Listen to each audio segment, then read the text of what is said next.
എൻ്റെ സഹോദരരെ, യോഹന്നാൻ എഴുതിയ സുവിശേഷം 1-ാം അധ്യായം 29 മുതൽ 34 വരെയുള്ള വാക്യങ്ങൾ. അടുത്ത ദിവസം യേശു തൻ്റെ അടുത്തേക്ക് വരുന്നത് കണ്ട് അവൻ പറഞ്ഞു, ഇതാ ലോകത്തിൻ്റെ പാപം നീക്കുന്ന ദൈവത്തിൻ്റെ കുഞ്ഞാട്. എൻ്റെ പിന്നാലെ വരുന്നവൻ എന്നേക്കാൾ വലിയവനാണെന്ന് ഞാൻ പറഞ്ഞത് ഇവനെ പറ്റിയാണ്. കാരണം എനിക്ക് മുമ്പ് തന്നെ ഇവൻ ഉണ്ടായിരുന്നു, ഞാനും ഇവനെ അറിഞ്ഞിരുന്നില്ല. എന്നാൽ ഇവനെ ഇസ്രായേലിന് വെളിപ്പെടുത്താൻ വേണ്ടിയാണ് ഞാൻ വന്ന് ജലത്താൽ സ്നാനം നൽകുന്നത്.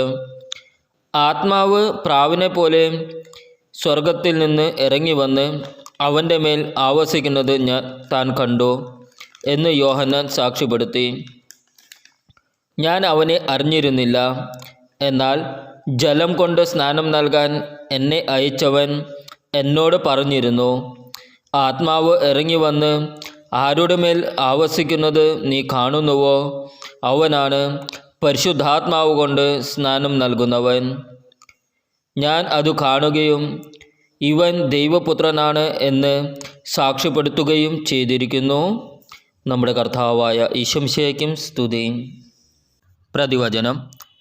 ക്രിസ്തുവിലുള്ള പ്രിയ സഹോദരി സഹോദരന്മാരെ, ഇന്ന് സഭ ഈശോയുടെ പരിശുദ്ധ നാമത്തിൻ്റെ പെരുന്നാൾ ആഘോഷിക്കുന്നു.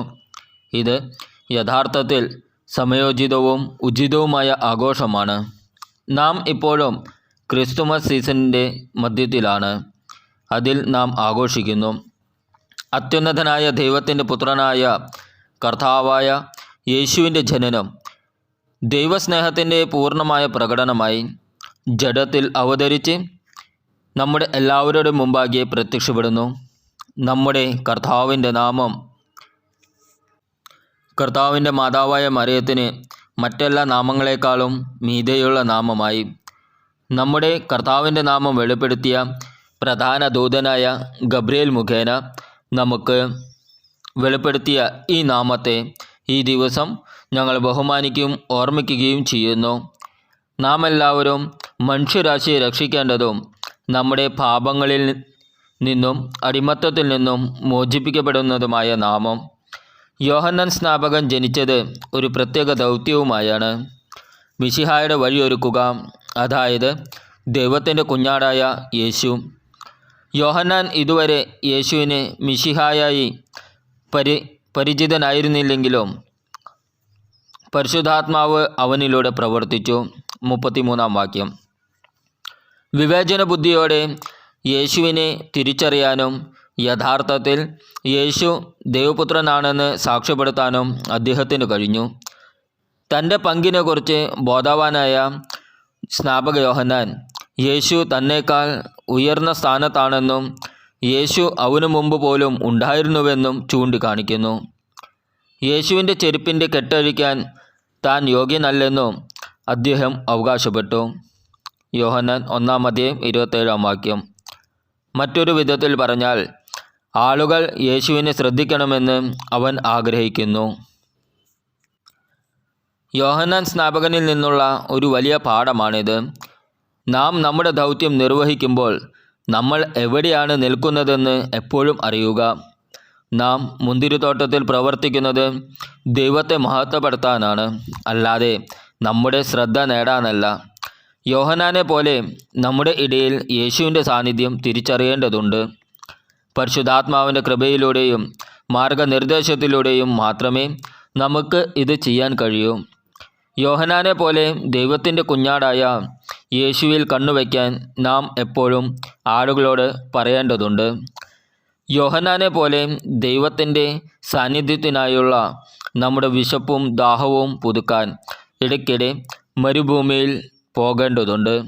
അതിലും പ്രധാനമായി നമ്മുടെ സ്വന്തം പാപങ്ങളിൽ നിന്ന് ആരംഭിക്കുന്ന ലോകത്തിൻ്റെ പാപങ്ങൾ നീക്കുന്ന ദൈവത്തിൻ്റെ കുഞ്ഞാട് യേശു ആണെന്ന് നമ്മെ എപ്പോഴും ഓർമ്മിപ്പിക്കാം. തീർച്ചയായും നാം പാപികളാണ്. കാലാകാലങ്ങളിൽ നാം പാപം ചെയ്യുന്നു.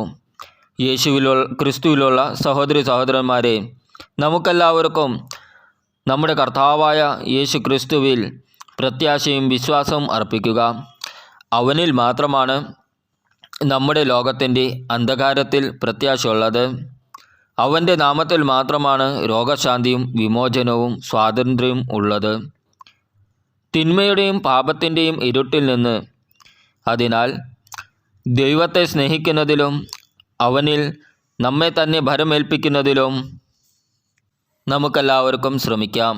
അങ്ങനെ നാം എല്ലാവരും പറയുന്നതും ചെയ്യുന്നതുമായ എല്ലാ കാര്യങ്ങളിലും നാം എപ്പോഴും കർത്താവിനോടും അവൻ്റെ പാതയോടും ചേർന്ന് നിൽക്കുകയും കൂടുതൽ നീതിയോടെയും കൂടെ നടക്കുകയും ചെയ്യും.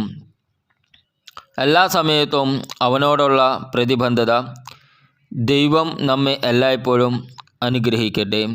അവൻ്റെ സാന്നിധ്യത്തിൽ ജീവിക്കാൻ ഇന്നും എന്നേക്കും നമ്മെ തന്നെ അവൻ്റെ പരിശുദ്ധ നാമത്തിൽ ഭരമേൽപ്പിച്ചുകൊണ്ട് അവൻ നമ്മെല്ലാവരെയും ശക്തിപ്പെടുത്തട്ടെ. ആമേൻ. നമ്മുടെ കർത്താവായ ഈശോ മിശിഹായ്ക്കും സ്തുതി.